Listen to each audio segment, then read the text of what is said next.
Hi friends, this is voice of Agni. நான் உங்கள் அக்னி. எல்லோரும் எப்போ இருக்கீங்க? Hope you are doing good. And எனக்கு பர்த்டே செலிப்ரேட் பண்ணுறவங்க எல்லாருக்குமே many more happy returns of the day. இன்றைக்கி நம்ம வந்துட்டு ஒரு சூப்பர் நேச்சுரல் ஃபேண்டசி லவ் ட்ராமாவை தான் வந்து பார்க்க போகிறோம். இப்போ சமீபத்தில் வென் லைஃப் கிவ் யூ டான்ஜரின்ஸ்னு சொல்லிட்டு ஒரு சூப்பர் ட்ராமா ரிலீஸ் ஆகி சக்கப்போடு போட்டுருக்கு இல்லையா? அதில் ஹீரோயின் நடிச்சிருந்தாங்க இல்லையா? ஐயோ, ஃபேமஸான ஐடியலும் கூட நிறைய பேரோட ஃபேவரட்டாக இருப்பாங்கன்னு நினைக்கிறேன்.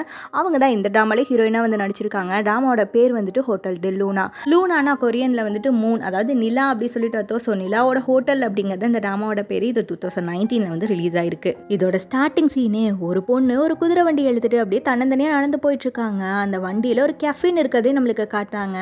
ஆக்சுவலாக இவங்க தான் நம்ம ட்ராமாவோட ஹீரோயின். பேர் வந்துட்டு மானுவல். இவங்க ஒரு வாரியரும் கூட. இவங்களோட கையால் ஏகப்பட்ட பேரை வந்து கொலை பண்ணியிருக்காங்க. அந்த கில்ட்டில் இருக்க இவங்க ஒரு கெஸ்ட் ஹவுஸை தேடி தான் வந்து நடந்து போயிட்டு இருக்காங்க. நிறைவேறாத ஆசையோட இறந்து போன ஆன்மாக்கள் எல்லாமே அந்த கெஸ்ட் ஹவுஸ் தான் வருவாங்க. அங்கேருந்து அவங்களோட ஆஃப்டர் லைஃப்க்கு வந்து போவாங்க. அந்த கெஸ்ட் ஹவுஸை தேடி தான் ஹீரோயின் இப்போ வந்து நடந்து போயிட்டு இருக்காங்க.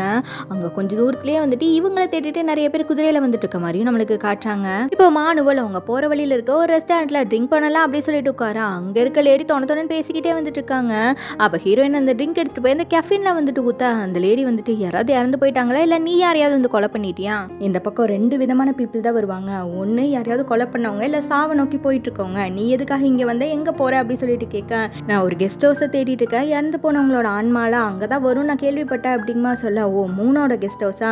ஆனால் இறந்து போயிட்டு நிறைவேறாத ஆசையோடு இருக்க ஆன்மாக்கள் தான் அங்கே வரும் நான் கேள்விப்பட்டிருக்கேனே, நீ அங்கே வந்து போக முடியாது, இறந்து போனவங்க மட்டும்தான் வந்து போக முடியும் அப்படிமா சொல்லிட்டு இருக்கேன். அது எங்கே இருக்கு நான் கண்டிப்பாக தெரிஞ்சுக்கணும், நான் கொலை பண்ணவங்களுக்கான ரெஸ்பான்சிபிலிட்டியை நானே எடுத்துக்கணும்னு ஆசைப்படுறேன் அப்படிங்கமா சொல்ல, உன்னால் உன்னையே ஹேண்டில் பண்ண முடியாது, நீ மற்றவங்களோட வாழ்க்கைக்கு ரெஸ்பான்சிபிலிட்டி எடுத்துக்க போறியா அப்படி சொல்லி அந்த லேடி கேட்க, இவங்க அவங்களோட கழுத்துலேயே ஸ்வேடை வச்சுட்டு அதுக்காக நான் சாகணும்னா கூட நான் தயார் அப்படிங்கமா சொல்லிட்டு இருக்கேன், நீ உன்னோட உயிரை சாக்ரிஃபைஸ் பண்ணி இதெல்லாம் காம்பன்சேட் பண்ணலாம் நினைக்கிறியா அப்படி சொல்லி அந்த லேடி கேட்டுட்டு இருக்கேன்.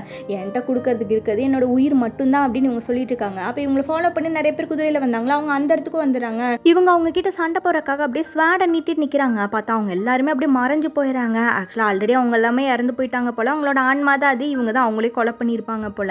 இப்போ அப்படியே திரும்பி பார்த்தா அந்த இடமே வந்து எம்டியாக இருக்கு. அங்கே இருந்த அந்த ரெஸ்டாரண்ட் இல்லை, அந்த லேடியும் வந்துட்டு இல்லை. இவங்க அப்படியே யோசிக்கிறாங்க, இதுதான் அந்த பிளேஸா, நான் வந்து எல்லாத்தையும் கொலை பண்ணேன், ஸோ ஈவில் கோஸ்ட்டாக நான் ஆயிட்டேனா, இந்த கெஸ்ட் ஹவுஸ்க்கு நானே தான் வந்திருக்கேனா அப்படிங்கமா இவங்க யோசிச்சுட்டு இருக்கேன். அப்போ அந்த லேடியோட வாய்ஸ் கேட்குது. ஆக்சுவலாக அவங்க ஒரு கார்டு போல, நீ பண்ண தவறுகளை நினச்சி நீ ரொம்பவே வருத்தப்படுற, அதுக்கான விலையை கொடுக்கணும்னு சொல்லி தான் நீ இப்போ இங்கே வந்த, ஸோ இனிமேல் நீ அதை கொடுக்கலாம் அப்படிங்கமா அவங்க சொல்லிட்டு இருக்க. இப்போ சடனாக ஹீரோயின் பின்னாடி வந்துட்டு யாரோ வர மாதிரி இருக்கு. இவங்களும் பயந்து போயிட்டு ஸ்வாட் எடுத்து அப்படி சொருக பார்த்தா வந்துட்டு அங்கே ஒரு மரம் தான் இருக்கு. அது அப்படியே அந்த ஸ்வாடை உள்ளெழுத்துக்க அந்த ஸ்வாட்ல வந்துட்டு ஃபுல் மூன் அப்படின்னு எழுதியிருக்கதே நம்மளுக்கு காட்டுறாங்க. அப்படியே ஹீரோயின் கண்ணு முன்னாடி அவங்க தேடி வந்தாங்களா அந்த மூனோட கெஸ்ட் ஹவுஸ், அது அப்படியே வந்து உருவாக ஆரம்பிக்குது. இவங்க அதை அப்படியே ஷாக்கிங்காக வந்து பார்த்துட்டு இருக்க. இதை கொஞ்சம் தூரம் தள்ளி நின்று அந்த லேடியை பார்த்துட்டு தான் இருக்காங்க. அதோட ஹீரோயின் கொண்டு வந்திருப்பாங்களா கேஃபின் பாக்ஸ், அதை ஓப்பன் பண்ணி பார்த்தா அதுக்குள்ளே வந்துட்டு இவங்க கொலை பண்ணவங்களோட பொருளெல்லாம் வந்துட்டு இருக்கு. அந்த லேடியும் நான் உங்களையெல்லாம் ஒரு நல்ல இடத்துக்கு கூட்டிட்டு போறேன் கூட வாங்க அப்படின்னு சொல்லிட்டு அந்த கேஃபின் பாக்ஸ் இழுத்துட்டு நடக்க ஆரம்பிக்க, அந்த பர்சன்ஸோட ஆத்மாலாம் மின்மினி பூச்சி மாதிரி மாறி அவங்க பின்னாடியே போக ஆரம்பிக்குது. ஆனால் ஒரே ஒரு மின்மினி பூச்சி மட்டும் தனியாக போகிற மாதிரி நம்மளுக்கு காட்டுறாங்க. இப்போ அப்படியே 1998 ஒரு குட்டி பையனையும் அவனோட அப்பாவையும் வந்து காட்டாங்க. அந்த பையன் பேர் வந்துட்டு சான். ஆக்சுவலாக அவனுக்கு இன்னைக்கு பர்த்டே போல, ஆனால் அவனுக்கு ஃபுட் வாங்கி கொடுக்கறது கூட அவங்க அப்பா கிட்ட காசு இல்லையாட்டுக்கு. அப்போ அந்த பக்கம் போகிற ஒரு ஆள் வந்துட்டு காசை மிஸ் பண்ணிட்டு போக அவங்க அப்பா அதை ஆட்டை போடலான்னு பார்க்குறாரு. ஆனால் இந்த பையன் அந்த காசு எடுத்து கொண்டு போயிட்டு அந்த பர்சன்ட்டே வந்து கொடுத்துட்டு இருக்கான். அப்போ ஒரு லேடி வந்துட்டு இந்த பையன்கிட்ட பேச ஆரம்பிக்கிறாங்க. அவங்க வேற யாரும் இல்லை, அந்த கார்டு தான். ஆனால் அந்த பையனோட அப்பா, உன்னை யாரும் தெரியாதவங்க கிட்ட பேசக்கூடாதுன்னு சொல்லியிருக்கேன்ல, வா போல, உனக்கு பர்த்டேக்கு என்ன வேணும்னு கேளு, நான் உனக்கு வாங்கி தரேன் அப்படிங்கமா சொல்ல, அந்த பையன் வந்து பூ வேணும் அப்படின்னு சொல்ல, இந்த லேடி வந்து கையில் பூ தான் வச்சிருக்காங்க. அந்த பையன்கிட்ட வந்து கொடுக்க இவர் பயங்கரமா அப்படியே கத்தி விட்டுறாரு. இப்போ அப்படியே ஒரு ஆத்துக்குள்ள இருந்து ஒரு லேடியோட டெட் பாடியை வந்து எடுத்து ஆம்புலன்ஸ்ல ஏற்றிட்டு இருக்க. அந்த லேடியோட ஆத்மா வந்துட்டு அது அப்படியே பக்கத்தில் நின்று பார்த்து ஃபீல் பண்ணிட்டு இருக்க மாதிரி நம்மளுக்கு காட்டுறாங்க. இப்போ அப்படியே நம்மளோட ஹீரோயினை வந்து காட்டுறாங்க. அவங்கள நம்ம ஃபஸ்ட்டு எப்படி பார்த்தோமோ அதே மாதிரி இப்போ வயசாகாமே வந்துட்டு இருக்காங்க. அது ஒருவேளை உங்களுக்கு கிடைச்ச சாபமாக கூட வந்துட்டு இருக்கலாம். அவங்க வந்துட்டு அந்த ஹோட்டலில் தான் வந்துட்டு இவ்வளோ வருஷமாக நடத்திட்டு இருக்காங்க. ஆனால் இது சாதாரண மனுஷங்க தங்குற ஹோட்டல் கிடையாது, ஆவிகள் தங்குற ஹோட்டல். அங்கே இருக்க ஸ்டாஃப்ஸ் எல்லாம் கூட வந்துட்டு ஆத்மா தான், அங்கே இருக்க மேனேஜரை மட்டும் தவிர. இப்போ ஹீரோயின் கிட்ட அவங்க மேனேஜர் வந்துட்டு இன்னைக்கு வந்துட்டு ஃபுல் மூணு நம்ம ஹோட்டலை வந்துட்டு ஓப்பன் பண்ணலாமா அப்படி சொல்லிட்டு வந்து கேட்க, இவங்க வந்துட்டு இந்த ஃபுல் மூணுன்னு பேரை கேட்டாலே எனக்கு கோவமாக வருது, இன்னைக்கு கொடூரமாக மரணம் அடைஞ்சு எந்த ஒரு ஆத்மாவே என்கிட்ட அனுப்பாதீங்க அப்படிங்கமா சொல்ல, இவரும் நான் பார்த்துக்கிறேன் அப்படிங்கமா சொல்லிட்டு இருக்காரு. இப்போ அந்த ஹோட்டலே எல்லா அவைகளுக்கும் பார்த்தோன்னே தெரியற மாதிரி படு பிரம்மாண்டமாக வந்துட்டு மாற ஆரம்பிக்குது. இப்போ அந்த குட்டி பையனோட அப்பா வந்துட்டு யார்ட்டையோ காசு ஆட்டையை போட்டுட்டு அப்படியே ஓடி வந்துட்டு இருக்கா. போலீஸ் அவரை வந்து துரத்திட்டு இருக்காங்க. அப்போ ஒரு ஸ்டெப்ஸ்ல அப்படியே ஸ்கிட்டாகி வந்து கீழே விழுந்துடுறாரு. மறுபடியும் எழுந்து ஓட ஆரம்பிக்கிறவரு நேராக அந்த ஹோட்டல் கிட்ட தான் வந்து நிற்கிறாரு. அதை பார்த்தோன்னே என்னது இவ்வளோ பெரிய ஹோட்டலாக இருக்கு, இதை நம்ம பார்த்ததே இல்லையே அப்படின்னு யோசிச்சுட்டு இருக்கேன். அப்போ ஒரு லேடியோட ஆத்மாவை நம்ம பார்த்துருந்தோம்ல, அது அந்த ஹோட்டலுக்குள்ள வந்துட்டு போக இவருக்கு அது ஆத்மான்னு தெரியல. இவர் பின்னாடி அந்த ஹோட்டலுக்குள்ளே போயிடறாரு. உள்ளே போய் பார்த்தா அவ்வளோ படு பிரம்மாண்டமாக வந்துட்டு இருக்கு. இவருக்கு ஒரு ஆச்சரியமாக வந்துட்டு இருக்கு. அப்படியே உள்ளே போயிட்டு அப்படியே சுற்றி பார்த்துட்டு இருக்கேன். ஆக்சுவலாக இந்த ஹோட்டலுக்குள்ளே இறந்து போனவங்களோட ஆத்மா மட்டும்தான் வந்துட்டு உள்ளவே வர முடியும் அப்படின்னா இவர் இறந்து போயிட்டாரா அப்படி சொல்லிட்டு பார்த்தா இவர் அந்த ஸ்கிட்டாக கீழே விழுந்தார் இல்லையா, அப்போ பயங்கரமாக தலையில் அடிப்பட்டு சீரியஸான கண்டிஷனில் வந்து ஹாஸ்பிட்டலில் கோமாவில் இருக்காரு. ஸோ அதனால தான் வந்துட்டு அவரோட ஆத்மா இங்கே வந்திருக்கு. இப்போ இவர் அங்கே சுற்றிட்டு இருக்கிறது அந்த மேனேஜர் வந்து பார்த்துட்டு அப்படியே ஒரு மாதிரி ஆச்சரியமாக பார்த்துருக்க. பக்கத்தில் இருக்க ஸ்டாஃப் வந்து என்ன ஆச்சு அப்படி சொல்லிட்டு வந்து கேட்க, ஆக்சுவலாக இந்த பர்சன் வந்துட்டு இறக்கவே வந்துட்டு இல்லை, அவர் தவறுதெல்லாம் இங்கே வந்துட்டாரு, நம்ம ஹீரோயின் மட்டும் இது தெரிஞ்சிச்சு அப்படின்னா நம்ம எல்லாரும் செத்தோம் அப்படிங்கிற மாதிரி அவர் சொல்லிட்டு இருக்க. இப்போ இந்த அப்பா வந்துட்டு ஒரு ரூம்குள்ளே போக அங்கே பார்த்தா பீச் இருக்குது. என்னடா ஹோட்டலுக்குள்ளே பீச்சா அப்படி சொல்லி இவர் ஆச்சரியமாக வந்து பார்த்துட்டு இருக்காரு. இப்போ வெளியே வந்து இன்னொரு ரூம்குள்ளே போனால் அங்கே வந்துட்டு பார் இருக்குது. இவருக்கு ஒன்றுமே வந்துட்டு புரியல. இப்போ அந்த ஹோட்டலோட டெரஸ்க்கு வந்து போய் பார்த்தா அது அவ்வளோ ஹைட்டாக வந்துட்டு இருக்கு. என்னடா அது இங்கேருந்து பார்க்குறக்கே வந்து பயமாக இருக்கே அப்படி சொல்லி பார்த்துட்டு இருக்கவர் அப்படியே அந்த ஹோட்டலோட கார்டனுக்கு வந்துட்டு போக இங்கே ஸ்டாஃப்ஸ் எல்லாம் உயிரோடு இருக்க ஒரு மனுஷன் இங்கே உள்ளே வந்துட்டான் அப்படி சொல்லி ஹீரோயினுக்கு தெரிஞ்சிச்சு அப்படின்னா உடனே ஆஃப்டர் லைஃப்க்கு போகிற பஸ்ஸை பிடிச்சி நம்ம எல்லாத்தையும் ஏற்றி அமுச்சு விட்ருவாங்க அப்படிங்கிற வந்து பயந்துட்டு இருக்காங்க. ஆக்சுவலாக இங்கே இருக்க ஸ்டாஃப்ஸ் எல்லாருக்குமே ஒவ்வொரு பேக் ஸ்டோரி வந்துட்டு இருக்கும். அதை எபிசோட் போக போக வந்துட்டு நம்ம பார்ப்போம். ஆனால் ஹீரோயினுக்கு எப்படியோ ஒரு மனுஷன் உள்ளே வந்துட்டான் அப்படிங்கிறது தெரிஞ்சு போயிடுது. இப்போ இவர் இந்த கார்டனுக்கு போனார் இல்லையா, அங்கே அந்த மரம் வந்துட்டு இருக்கா, அதில் வந்துட்டு பூ பூத்துருக்கேன். சான் பர்த்டே ப்ரெசென்ட்டாக பூ தானே வந்து கேட்டான், அட்லீஸ்ட் இதையாவது கொண்டு போய் அவன்கிட்ட கொடுப்போம் அப்படின்னு சொல்லிட்டு இவர் கஷ்டப்பட்டு அந்த பூ அந்த மரத்துலேருந்து பிடுங்க. சடனாக இவர் ஏதோ வந்து தூக்கி வீசுது, இவரும் கீழே விழுந்துறாரு, அந்த பூவும் கீழே விழுந்துருது. ஆக்சுவலாக ஹீரோயின் தான் அங்கே வந்துட்டாங்க. இவர் பயந்து போயிட்டு தயவுசெய்து என்னை விட்டுரு அப்படிங்கமா வந்து கெஞ்சிட்டு இருக்க. இவங்க வந்துட்டு நீ ஆல்ரெடி வந்து செத்துட்டு இருக்க, உனக்கே அது தெரியலையா அப்படி சொல்லிட்டு வந்து கேட்க இவருக்கு அப்படியே கையெல்லாம் வந்து மறைய ஆரம்பிக்குது. அப்போதான் இவருக்கே வந்து என்ன நடக்குதுன்னு புரியுது. அப்படியே ஹாஸ்பிட்டலே ஒரு உயிருக்கு போராட்டு இருக்கிறது நம்மளுக்கு காட்டாங்க.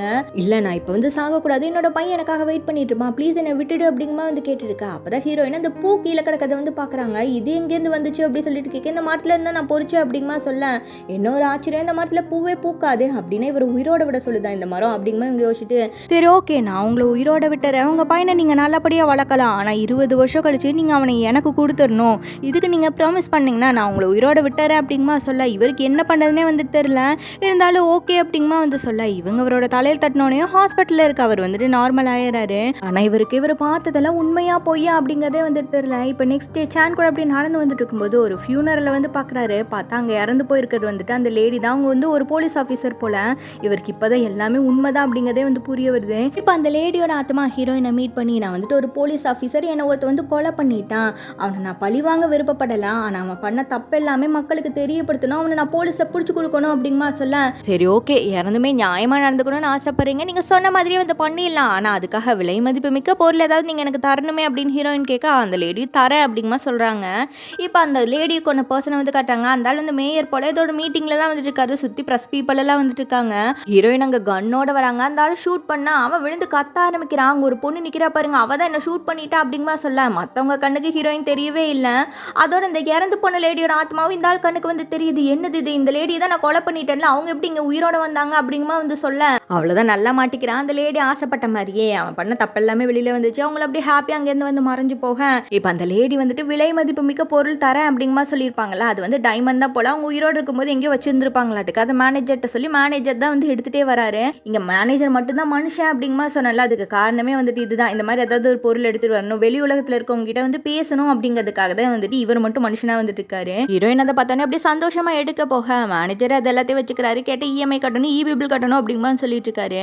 இப்போ இங்கே அந்த குட்டி பையனோட அப்பாவோட அக்கௌண்ட்டுக்கு யாரும் நிறைய அமௌண்ட்டை வந்து ட்ரான்ஸ்ஃபர் பண்ணியிருக்காங்க. ஆக்சுவலாக சேனல் நல்லா வளர்க்கணும் அப்படிங்கிறதுக்காக ஹீரோயின் தான் வந்து பண்ணியிருக்காங்க. ஆனால் இவர் அந்த அமௌண்ட்டை நான் முதல்ல திருப்பி கொடுக்கணும், உங்களுக்கு இந்த டீலையே வந்து நான் கால் ஆஃப் பண்ணணும் அப்படின்னு சொல்லிட்டு எங்கெங்கேயும் அந்த ஹோட்டல் தேடி அலையிறாரு. ஆனால் மனுஷங்க கண்ணுக்கு தான் அந்த ஹோட்டல் தெரியவே தெரியாதுல்ல, அவரால் கண்டுபிடிக்கவே முடியல. இப்போ அப்படியே 20 வருஷம் கழிச்சு 2019 வந்து காட்டுறாங்க. சான் வந்து நல்லா பெரிய பையனாக வளர்ந்துட்டான். ஆனால் அவங்க அப்பா வந்துட்டு இந்த ஹோட்டல் பார்த்துருப்பார் இல்லையா, பீச் இருந்திருக்கும், பார் இருந்திருக்கும், ரொம்ப ஹைட்டாக இருந்திருக்கும், அந்த மாதிரி ஏதோ ஒரு ஹோட்டல் சியோலில் இருக்கா அப்படிங்கிறத அவனுமே தேடிட்டு தான் வந்துட்டு இருக்கான். அதோட இத்தனை வருஷமுமே இவனோட பர்த்டேக்கு கரெக்டாக ஹீரோயின் இருந்து ஒரு பொக்கேவும் வந்துருந்துருக்கும். இந்த தடவை பொக்கேவோட சேர்த்து ஒரு லெட்டரும் வந்திருக்கு. இவனுக்கு ஒரே ஆச்சரியமா இருக்கு, இப்படி ஒரு ஹோட்டல் இருக்கா என்ன, நான் வந்து எவ்வளவோ தேடி பார்த்துட்டு அது கிடைக்கவே இல்லையே அப்படி சொல்லி யோசிக்கிறவன் அந்த லெட்டர் ஓப்பன் பண்ணி பார்த்தா நாளையிலேருந்து நீ ஹோட்டல் டெல்லுனால வேலைக்கு வந்து ஜாயின் பண்ணணும் அப்படிங்கமா வந்து போட்டிருக்கு. இவனுக்கு என்ன பண்ணனே வந்து தெரியல. அதுலேயும் அட்ரஸும் வந்துட்டு இருக்கு. இவன் போகலாமா அப்படின்னு சொல்லி யோசிக்கிறவன் இருந்தாலும் வேண்டாம் அப்படின்னு சொல்லிட்டு அந்த பொக்கேவை குப்பையில் தூக்கி போட்டுட்டு இவன் பாட்டுக்கு ஒரு ட்ரெயினில் ஏற பார்த்தா அந்த கம்பார்ட்மெண்ட்டே காலியாக இருக்குது. ஹீரோயின் மட்டும் அந்த பொக்கேவை கையில் வச்சுட்டு உட்காந்துட்டு இருக்காங்க. இவனுக்கு அவங்கள பார்த்தோன்னே தெரிஞ்சு போயிடுது இதுதான் ஹீரோயின் சொல்லிட்டு.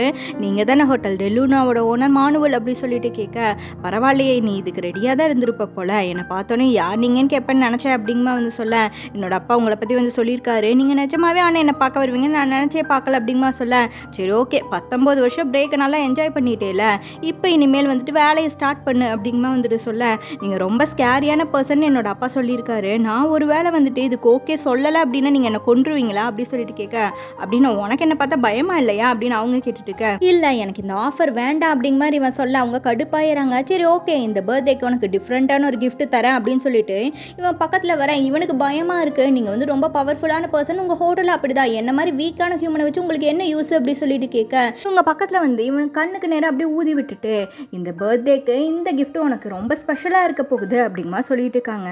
இப்போ சான் ஒரு விஷயத்தை யோசிச்சு பார்க்குறா. ஆக்சுவலாக வந்துட்டு ஹீரோயினுக்கு பயந்துட்டு இவனை வெளிநாட்டுக்கு அனுப்பி தான் அவங்க அப்பா படிக்கவே வச்சிருப்பாரு, அவருக்கு இப்போ உடம்பு சரியில்லை அப்படின்னு சொல்லிட்டு பார்க்கறதுக்காக இவன் இங்கே வந்திருப்பான். ஆனால் அவர் வந்துட்டு இந்த பிளேஸ் வந்து ரொம்ப ஸ்கேரியான இடம், நீ இங்கேருந்து வந்து ஓடிடு, அந்த பொண்ணு கண்ணில் நீ பற்றவே கூடாது அப்படிங்கமா சொல்லியிருந்திருப்பாரு. இவன் உடனே வீட்டுக்கு போயிட்டு உன்னோட திங்ஸ் எல்லாம் வந்து பேக் பண்ணிட்டு அப்படி வேக வேகமாக கிளம்பிட்டு இருக்கான். இவன் டாக்ஸி பிடிக்கலாம் அப்படின்னு சொல்லி பார்த்துட்டு இருக்கும்போது அங்கே ஒரு பொண்ணு கண்ணில் கூலிங் கிளாஸ்லாம் போட்டு நின்றுட்டு இருக்கா. இவன் கேஷுவல் அவகிட்ட வந்து பேச, அவள் ஷாக்கிங்காக வந்து பார்க்குறா. ஆக்சுவலாக வந்துட்டு ஒரு ஆவி போல, இவனுக்கு அது வந்துட்டு தெரியல. அந்த பொண்ணு கூலிங் கிளாஸை கழட்டணுன்னே பார்த்தா அவளுக்கு கண்ணே வந்துட்டு இல்லை. இவனுக்கு அப்படி பயமா இது அப்படி கத்திக்கிட்டு அங்கேருந்து ஓட ஆரம்பிக்கான். அந்த ஆவியை வந்துட்டு இவனை ஃபாலோ பண்ணிட்டே இருக்கு. இது எல்லாமே ஹீரோயின் பார்த்து விட்டு இருக்க வேலை தான். அவங்க சொன்ன ஸ்பெஷல் கிஃப்டே வந்துட்டு இந்த ஆவியெல்லாம் கண்ணுக்கு தெரியறது தான் போல. அவங்களுமே சேனை ஃபாலோ பண்ணி தான் போயிட்டு இருக்காங்க. இப்போ அந்த ஆவி இவனை விடவே மாட்டேது, எங்கே போனாலும் இவன் முன்னாடி வந்து நிற்குது. இவன் அப்படியே பயந்து கத்தி கதறிட்டு, நீ எதுக்கு என்ன ஃபாலோ பண்ணிட்டே வந்துட்டு இருக்க, இங்கேருந்து போ அப்படின்னு சொல்லி வந்து கத்திக்கிட்டே இருக்கேன். ஹீரோயின் இதை பார்த்துட்டு இவன் கத்தியே செத்துருவான் போலே அப்படின்னு சொல்லிட்டு டக்குன்னு போய் இவனோட வாயை க்ளோஸ் பண்ணிட்டு ஒரு கல் எடுத்து வேற ஒரு பக்கமாக வீச, அந்த சவுண்ட் வர பக்கம் பார்த்து அந்த ஆவி வந்து போயிடுது. இப்போ சான் கிட்ட, என்ன தொலைதூர பயணம் போல அப்படி சொல்லிட்டு கேட்க, ஆமாம் ஆனால் இதை வந்துட்டு என்கிட்ட அனுப்புனது நீங்கள் தானே அப்படி சொல்லிட்டு கேட்க, நான் எதையும் வந்துட்டு அனுப்பல, நீ ஏதோ அதை பார்த்துட்டு இருக்க, எப்படியும் என்னோட பர்த்டே கிஃப்ட் அப்படி சொல்லிட்டு கேட்க, என்னது அப்படின்னு இவன் கேட்க, கோஸ்ட்டு, ஆமாம் இந்த பக்கம் ஒரு நல்ல ரெஸ்டாரண்ட் வந்துட்டு இருக்குமே, அங்கே வந்துட்டு போகணும் பாவா போகலாம் அப்படி சொல்லிட்டு கேட்க, நான் எங்கேயுமே வந்து வரமாட்டேன், ஃபஸ்ட்டு இதெல்லாம் எனக்கு சரி பண்ணி விடுங்க அப்போ தான் நான் வருவேன் அப்படிங்கமா இவன் சொல்லிட்டு இருக்கேன். இங்கே பாரு, நீ ஒன்றும் செத்தெல்லாம் போயிட மாட்டேன், அதுக்கு அந்த அளவுக்குலாம் வந்து பவர் கிடையாது, பேசாமல் என் கூட வா அப்படி சொல்லிட்டு அந்த ஹோட்டலுக்கு தான் வந்து கூட்டிகிட்டு போகிறாங்க. அப்போ அந்த ஹோட்டலுக்கு வெளியில் ஹீரோயின் ஒரு மேயரை மாட்டி விட்டு இருந்திருப்பாங்களா, அந்த மேயர் நின்றுட்டு இவ தான் அன்னைக்கு நான் ஷூட் பண்ணது அப்படிங்கமா வந்து பார்த்துட்டு இருக்கான். இப்போ இங்கே சான் வந்துட்டு, இனிமேல் நான் வாழ்க்கை ஃபுல்லாக வந்துட்டு இந்த மாதிரி ஸ்கேரியான விஷயத்த பார்த்துட்டே தான் இருக்கணுமா அப்படி சொல்லிட்டு வந்து கேட்க, எல்லா கோஸ்ட்டும் வந்து பயமுத்துற மாதிரிலாம் வந்துட்டு இருக்க மாட்டாங்க, அவங்க ஒரு குட்டி போய் உட்காந்துட்டு இருக்கான் பாரு, அவனை பார்த்து உனக்கு பயமாவா இருக்கு அப்படின்னு இவங்க அசால்ட்டாக கேட்க, நீங்கள் எதுக்கு இப்படி ஒரு விஷயத்த எனக்கு கொடுத்தீங்க அப்படின்னு சொல்லி இவன் கதற ஆரம்பிக்க, நீ ஹோட்டல் லூனாக்கு வந்தேன்னா உனக்கே அது வந்து புரியும், நான் கூப்பிடும் போதே நீ வந்திருந்தேனே இந்த பிரச்சனையெல்லாம் உனக்கு தேவையா அப்படி சொல்லிட்டு வந்து கேட்க, நீங்கள் அமேசிங்கான பர்சன் தான் போங்க, உங்களை இவ்வளோ பக்கத்தில் பார்க்கும்போதுமே பயமாலாம் இல்லை, நார்மலான பர்சன் மாதிரி தான் வந்துட்டு இருக்கு, நிஜமாலுமே நீங்களும் செத்து தான் வந்து போயிட்டீங்களா அப்படி சொல்லிட்டு வந்து கேட்க, இல்லை நான் இன்னும் வந்துட்டு சாகலை அப்படிங்கமா அவங்க சொல்ல, என்ன இன்னொன்று சொல்கிறீங்க, ஒரு நாள் உங்களுக்கு அப்போ சாவு வரும்னு சொல்கிறீங்களா அப்படி சொல்லிட்டு வந்து கேட்க, ஆமாம் எதுக்கு நீ இதை வந்து கேட்டுருக்க, என்ன நீ கொலை பண்ண போறியா அப்படின்னு கேட்க, இல்லை என்னோட பார்வையிலேருந்து நீங்கள் மறைஞ்சு போயிடணும்னு ஆசைப்படுறேன் அப்படின்னு சொல்லிட்டு இருக்கான். இப்போ சாப்பிட்டெல்லாம் முடிச்சதுக்கப்புறமா சேனை வந்துட்டு எனக்கு டீ குடிக்கணும் போல இருக்கு, ஒரு டீ வாங்கிட்டு வா அப்படின்னு சொல்லி அமுச்சு வச்சுட்டு அப்படியே திரும்பி பார்க்குறாங்க. ஆக்சுவலாக அந்த மேயர் வந்துட்டு அங்கே தான் ஒளிஞ்சிட்டு இருந்திருப்பான் போல. அவன் இப்போ வெளியில் வந்துட்டு, நீ தான் அன்னைக்கு என்ன ஷூட் பண்ணது அப்படி சொல்லிட்டு வந்து கேட்க, நீ பண்ண கிரைம்ஸ் மாதிரியே உன்னோட நிலைமை இப்போ ரொம்ப கொடூரமாக இருக்கு போலையே, உன்னோட ஆஃப்டர் லைஃப் இதை விட மோசமாக இருக்க போகுது அப்படிங்கமா ஹீரோயின் சொல்லிட்டு இருக்கா. இதெல்லாம் உன்னோட ஃபால்ட்டு தான் அப்படின்னு சொல்லிட்டு அவன் கையில் ஒரு கம்பி வச்சிருக்கான், அதை வச்சு ஹீரோயின் நெஞ்சிலே வந்து குத்திடுறான். ஹீரோயின் அப்படியே சரிஞ்சு கீழே உட்காரன். அப்பதான் அந்த இடத்துக்கு சென்னை வரா. இங்கே நடக்கிறத பார்த்துட்டு என்ன ஆச்சு நீங்கள் ஓகேவா அப்படி சொல்லி வந்து கேட்டுட்டு இருக்கேன். ஹீரோயின் வந்துட்டு, இந்த மனுஷங்க ஏன் அவங்க செஞ்ச தப்பை பற்றி யோசிச்சு பார்க்காம மற்றவங்களே வந்து ப்ளேம் பண்ணிட்டு இருக்காங்க, இந்த வயசான ஆளை குத்த சொல்லி எதுவுமே இல்லை, நானும் ஒரு காலத்தில் இதே மாதிரி தான் கையில் ஸ்வாடோடு வந்து சுற்றிட்டு இருந்தேன் அப்படின்னு சொல்கிறவங்க, சேன் உனக்கு கடைசியாக நான் வந்துட்டு ஒரு சான்ஸ் தரேன், இங்கேருந்து ஓடணும்னு நீ விருப்பப்பட்டேன்னா ஓடிடு, இதுதான் உனக்கு கடைசி சான்ஸு, இப்போ நீ இங்கேருந்து வந்து போயிட்ட அப்படின்னா நானும் நீ ஆசைப்பட்ட மாதிரி உன்னோட கண் பார்வையிலேருந்து மறைஞ்சு போயிடுவேன் போ அப்படிங்கமா வந்துட்டு சொல்ல, இவன் லைட்டாக யோசிக்கிறான், இருந்தாலும் அங்கேருந்து வந்து ஓடி போயிடா. ஹீரோயின் அப்படியே பாவமாக உட்காந்துட்டு இருக்காங்க. இப்போ கொஞ்ச நேரம் கழிச்சு பார்த்தா ஒரு வண்டி இழுத்துட்டு வரா ஹீரோயினை தூக்கிட்டு போகிறதுக்காக, வாங்க ஹாஸ்பிட்டல் போகலாம் இல்லை உங்கள் ஹோட்டலுக்கு போகலாம் அப்படிங்கமா வந்து கூப்பிட, இவங்க வந்துட்டு இவனை பைத்தியமா அப்படிங்கமா யோசிச்சுட்டு அசால்ட்டு அந்த கம்பியை பிடிங்கி எடுக்கிறாங்க. சான் நீ நிஜமாவே ரொம்ப வீக்கான பர்சன் தான் போலையே அப்படிங்கமா சொல்லிட்டு இருக்க, இவன் அவங்க சான்ஸ் கொடுக்கலே ஓடி போயிருந்துருக்கணும், அதை விட்டுட்டு இதெல்லாம் உங்களை ஒன்றும் பண்ணாதுன்னு சொல்லிட்டு எனக்கு தெரியாமல் போச்சு, சரி நான் இப்போ கிளம்புறேன் அப்படின்னு சொல்லி கிளம்ப ஆரம்பிக்க, நீங்கள் இருந்து போக முடியாது அப்படி சொல்லிட்டு அந்த கம்பி எடுத்து அப்படியே வந்து சுத்த ஆரம்பிக்க, இவனுக்கு பயமாயிடுது, இவனை தான் போட போகிறாங்க போல அப்படி சொல்லிட்டு இவங்க அந்த கம்பியை வீச அது இவனை கிராஸ் பண்ணி போயிட்டு அந்த மேயரோட நெஞ்சிலேயே வந்து குத்திடுது. அந்த ஆள் அப்படியே சாம்பலா போயிடாரு. ஆக்சுவலாக அவரும் வந்துட்டு ஒரு ஆத்மா தான் போல. நான் அப்படியே ஷாக்கிங்காக ஹீரோயினை திரும்பி பார்க்க, நான் இங்கேருந்து உனக்கு ஓடி போகிறக்கு ஒரு சான்ஸ் வந்து கொடுத்தேன், ஆனால் நீ அதை வந்து யூட்டிலைஸ் பண்ணிக்கல, இதுக்கப்புறம் நீ இங்கேருந்து போகணும்னு நினச்சேன்னு வச்சுக்கோ, நான் உன்னை கொன்னுருவேன் அப்படிங்கமா அவங்க சொல்லிட்டு இருக்கேன். அதோட இந்த எபிசோடு வந்து கம்ப்ளீட் ஆகுது. ஓகே ஃப்ரெண்ட்ஸ், இந்த ட்ராமாவோட எபிசோட் 1 வந்துட்டு எப்படி இருந்துச்சு அப்படிங்கிறத கமெண்ட்டாக சொல்லுங்கள். நான் உங்களை நெக்ஸ்ட் எபிசோட வந்து மீட் பண்ணுறேன். Thank you so much. நான் உங்கள் அக்னி.